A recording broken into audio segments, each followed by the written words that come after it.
केवल श्वास लेती थीं, वो भी धीरे धीरे छोड़कर नासिका के एक छिद्र से माता श्वास लेती और उसी छिद्र से छोड़ देती। और एक समय ऐसा आ गया कि मां पार्वती जी ने नासिका के एक छिद्र से श्वास ले तो ली पर उसे छोड़ती ही नहीं, उसे छोड़ती नहीं। बहुत प्रयास किया, छूट नहीं। तब भगवान शिव को लगा कि ये प्राण त्याग देगी, अब मुझे जाना पड़ेगा, अब मुझे जाना पड़ेगा और मुझे जाकर दर्शन देना पड़ेगा। इसलिए शिव महापुराण की कथा कहती है, शंकर भगवान पर जल चढ़ाने वाला, शिव के मंदिर जाने वाला, शंकर की कथा श्रवण करने वाले को भगवान देवाधिदेव महादेव उसके चित्त और उसके चरित्र को शुद्ध कर देते हैं। और जिसका चित्त और चरित्र दोनों शुद्ध हो जाता है, फिर देवाधिदेव महादेव मिलने में देरी नहीं करते। मेरे ओघड़दानी मिलते जरूर हैं जब चित्त और चरित्र श्रेष्ठ हो गए।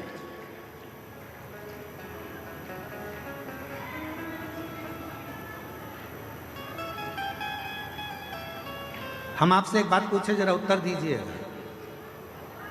आप में से कितनी माताएं जो अपने बेटे से कहती है बेटा मोबाइल देख ले? कोई बोलता है अपने बच्चे से कि मोबाइल देखो? बच्चा अपने आप मोबाइल उठाता है, देखना चालू कर देता है। आप में से कोई माता ऐसी है जो अपने बच्चे से बोलती है बेटा पान की दुकान पे जाके खड़ा हो जा? कोई माँ अपने बच्चे को नहीं कहती कि पान की दुकान पर खड़े हो जा। कोई माँ अपने बच्चे से कहती है कि तू मदिरा की दुकान चले जा। कोई माँ अपने बच्चे को मदिरा की दुकान नहीं भेजती। कोई माँ अपने बच्चे से कहती है कि तू पढ़ाई मत कर। कोई माँ अपने बच्चे से ये नहीं कहती कि तू पढ़ाई मत कर। कोई माँ ये नहीं कहती अपने बच्चे से कि तू अपने दोस्त के साथ खेलने जा। कभी माँ नहीं कहती। माँ नहीं कहती, उसके बाद भी बच्चा अपने दोस्त के साथ खेलने जाता है। माँ नहीं कहती तो भी बच्चा मोबाइल चलाता है। माँ नहीं कहती, उसके बाद भी बच्चा गलत दुकान पर जाकर खड़ा हो जाता है। माँ नहीं कहती तो भी बच्चा गलत संगत में पड़ जाता है। तो फिर विचार करिए, तुमने नहीं कहा, उसके बाद भी गलत जगह पर ये बच्चा क्यों जा रहा? ये बच्चा गलत क्यों कर रहा?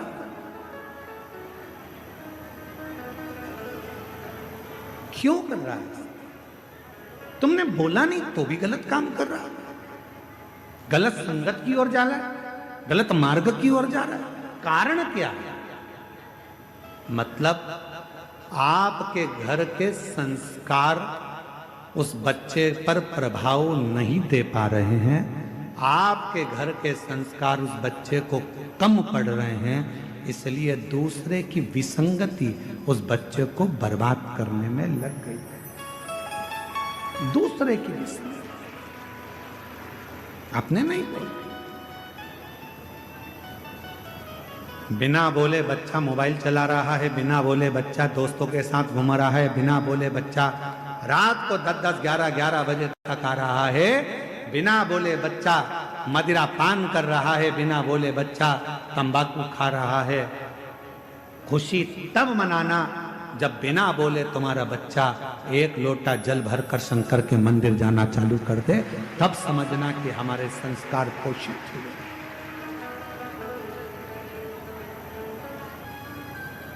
अभी दीदी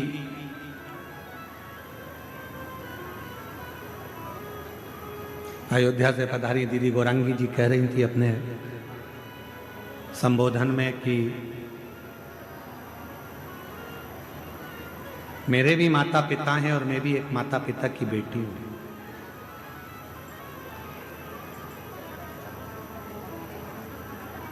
और दीदी कह रही थी कि सीहोर वाले महाराज जी कहते हैं कि अपनी प्रत्येक बेटी को, अपने माँ बाप को कन्यादान का मौका देना चाहिए।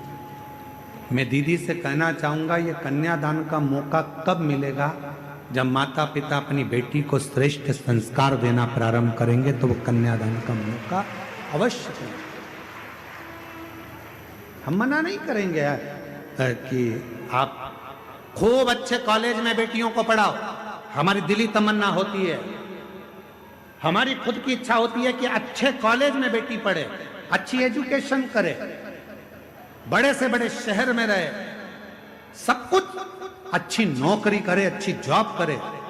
पर मेरा बेटियों से निवेदन है, इस संसार सागर में बहुत लोग मिलेंगे, पर तुम्हारे माता पिता जैसा दुनिया में कोई नहीं मिलेगा जो तेरे लिए हमेशा हित ही चाहते हैं, अहित नहीं। सब मिलेंगे, कोई अपना फायदा। अभी जैसे वो बहन ने लिखा, एक व्यक्ति आया कि तुम्हारी दुकान जल गई, तुम 25 लाख रुपए दे दो मेरे को, मैं तुम्हारी दुकान में माल मंगवा कर भेज दूंगा। पति तो पहले से इसमें पड़े, सो तो कहाँ करे। 25 लाख ले गया, मोबाइल बंद कर कर ऐसे ढेर मिलेंगे जो तुम्हारा केवल उपयोग करेंगे, थोड़ा धन दिखाएंगे, थोड़ा शरीर दिखाएंगे, थोड़ा वैभव दिखाएंगे और तुम्हें गलत संगति में, विकृतियों में लेकर जाएंगे। और एक दिन जब पूर्ण तरह से तुम उसके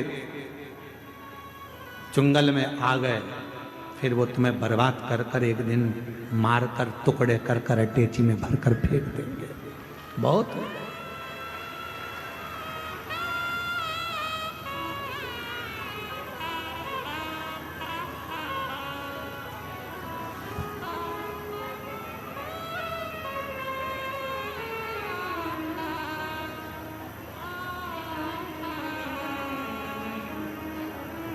जब कोई कहता है ना कि वो मुझसे बहुत स्नेह करता है, वो मुझसे बहुत स्नेह करता है, वो मुझसे बहुत स्नेह करती है, और वो मैंने उसको अपने बातों में, अपने तरीके से उसको अपने काबू में कर कर रखा है।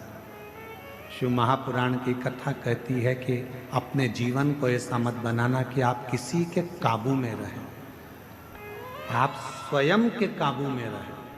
स्वयं एक लाइन याद रखो, मैं चाहे ये करूं, मैं चाहे वो करूं, मेरी।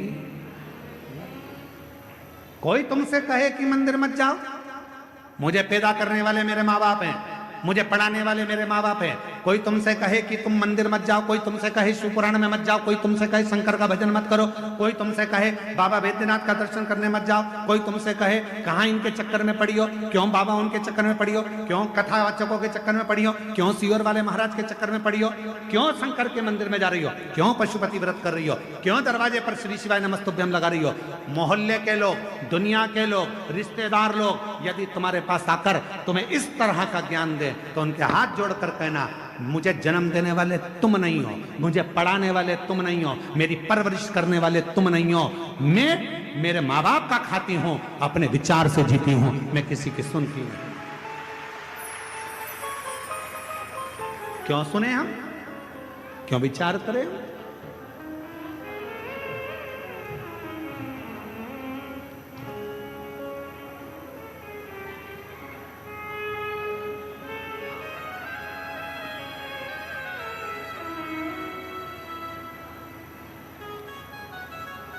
क्यों विचार करें हम इस चीज का?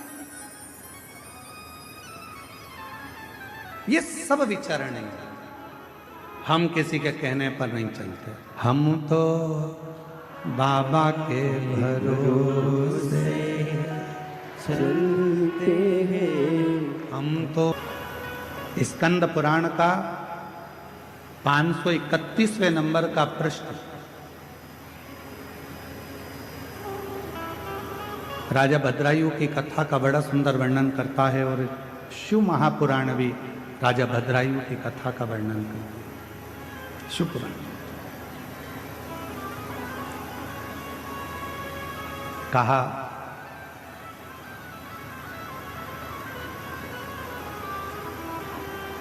एक बार माँ जगत जननी जगदम्बा अंबा भवानी माँ पार्वती जी अपनी 2 सहेलियों के साथ जा रही थी।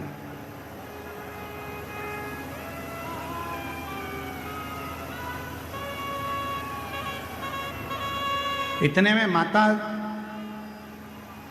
पार्वती जी ने राजा भद्रायु की पत्नी को कीर्ति मालिनी को देखा।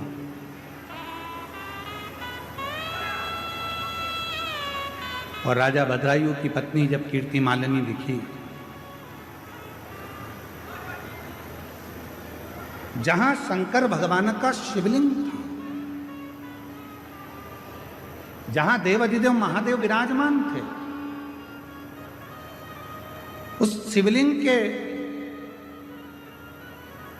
ठीक सामने जहां नंदी विराजमान था, उस नंदी के पीछे का जो चौबारा था, उस चौबारे को कीर्ति मालिनी साफ कर रही थी।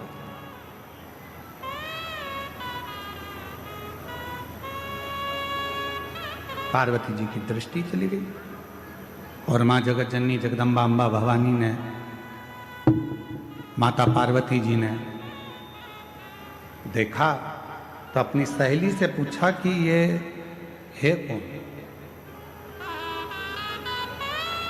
कौन है ये जो भगवान शंकर के मंदिर में पोछा लगा रही है, झाड़ू लगा रही है, सेवा कर रही है, आखिर ये है कौन? पार्वती जी की सहेली के मुख से निकल गया, ये राजा भद्रायु की पत्नी कीर्ति मालिनी। राजा भद्रायु, हाँ, शिव का परम उपासक, भगवान शंकर की अविरल भक्ति को वह धारण करता है, शिव जी का भजन करता है, शिव नाम में डूबा रहता है, भगवान शंकर के सिवाय उसका मन कहीं लगता ही नहीं है। शिव शिव शिव शिव दिन रात रटता रहता है, दिन रात। ऐसा कोई क्षण नहीं जाता जिस क्षण में वो भगवान शंकर का भजन ना करता। प्रत्येक क्षण, प्रत्येक पल, प्रत्येक घड़ी वो शिव भक्ति में डूबा है। यहां तक नाम जप इतना ज्यादा करता है कि सिर भी नहीं। वो एक श्रीमद् भागवत में एक उद्धव संवाद में एक लाइन आती है, महाराज, सर झुकाने की फुर्सत नहीं है, ऐसी एक लाइन उद्धव चरित्र में कथाकार बड़ी सुंदर उसको गाते हैं। यहाँ दम नाम में लगा रहता है, भगवान शंकर के भक्ति में लगा रहता है, भगवान शंकर के मंत्र जाप में लगा रहता है। पार्वती जी ने पूछा, भद्रायु कौन? सखी ने कहा, शंकर का भक्त। और एक लाइन सखी ने और कह दी पार्वती जी से कि तुम्हारी भक्ति भद्रायु की भक्ति के आगे तो शून्य है। जो भद्रायु भक्ति करता है उसके आगे पार्वती तुम्हारी भक्ति शून्य है।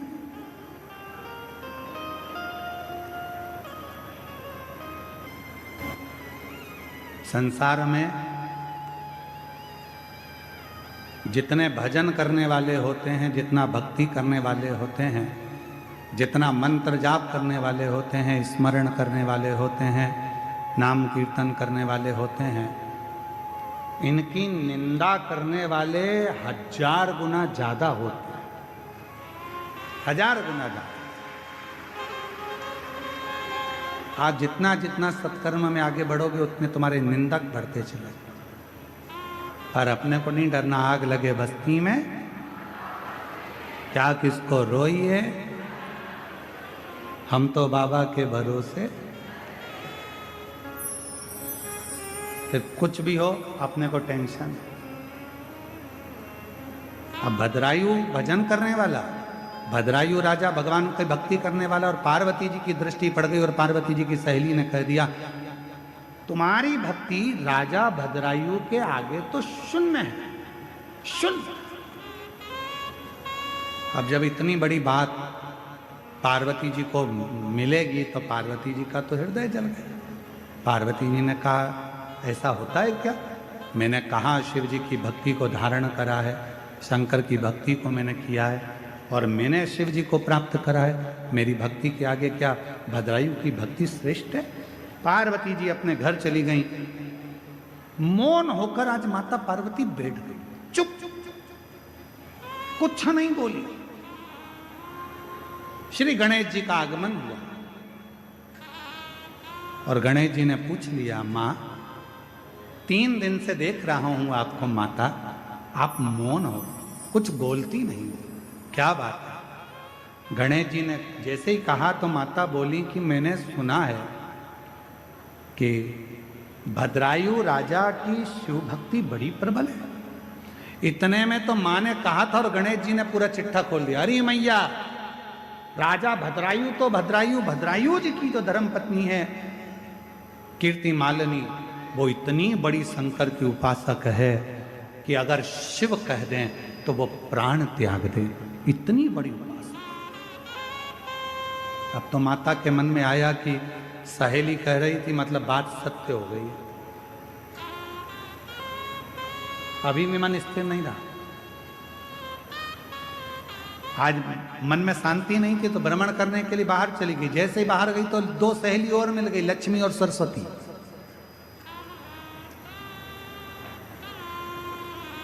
दोनों ने पूछ लिया, क्या बात है पार्वती, आज तो आप बहुत चुप दिख रही हो। पार्वती जी बोली, बस ऐसे ही मन कर गया। इतने में लक्ष्मी जी बोली, अभी हम आ रहे थे तो राजा भद्रायु शंकर जी का भजन कर रहा था, इतना सुंदर भजन करता है। फिर इतने में सरस्वती जी ने बोला, कीर्ति मालिनी भी इतना सुंदर भजन करती है, शिव को रिझाने का, भगवान शंकर को मनाने का। इतने में तो पार्वती जी का हृदय और ज्यादा जल गया। आज पार्वती जी कैलाश पर पहुंची, शिव जी के नजदीक में जाकर बैठी और बाबा उनके मन के भाव को जान गए। तो भगवान शंकर पार्वती जी को लेकर तुरंत नंदी पर बिठाकर भ्रमण के लिए चल दिए। और बाबा लेकर गए तो कहाँ गए? वही भद्रायु के सामने, उसी भद्रायु के साथ। पार्वती जी ने पूछा, आप मुझे ये कहां लेकर आए? बाबा देवादिदेव महादेव ने कहा, पार्वती ये राजा भद्रायु है, बहुत उपासना करता है मेरी, इसकी धर्म पत्नी है ये कीर्ति मालिनी, मेरी बहुत आराधना करती है। पार्वती जी को हंसी आ गई और पार्वती जी हंसकर बोली, अगर आप इतनी तारीफ कर रहे हो तो एक बार परीक्षा लेना चाहती हूं। क्या मैं परीक्षा ले सकती हूं? आपको एक बात कही थी कथा में, जो शंकर का भक्त होता है, जो शिव की उपासना करने वाला होता है, जो शंकर को 1 लोटा जल चढ़ाने वाला होता है, जो शिव महापुराण की कथा को सुनने वाला होता है, उसकी परीक्षा कोई देवता नहीं ले सकता जब तक शंकर की आज्ञा ना हो जाए। शिव की आज्ञा ना हो तब तक उसकी परीक्षा कोई नहीं ले सकता। सोमवार का वो मंगलवार व्रत कर ले, शुक्रवार व्रत कर ले, गुरुवार का व्रत कर ले, रविवार का व्रत कर ले, तीज का व्रत कर ले, चतुर्थी का व्रत कर ले, दुनिया में कोई सा भी व्रत माताएं कर ले, पुरुष कर ले, शनिवार कर ले, मंगलवार कर ले, कोई भी व्रत आप कितने भी कर लो, किसी भी व्रत का फल आपको कोई देवता, जब तक शंकर भगवान कृपा नहीं करेंगे तब तक उस व्रत का फल तुम्हें कोई देवता दे नहीं सकता।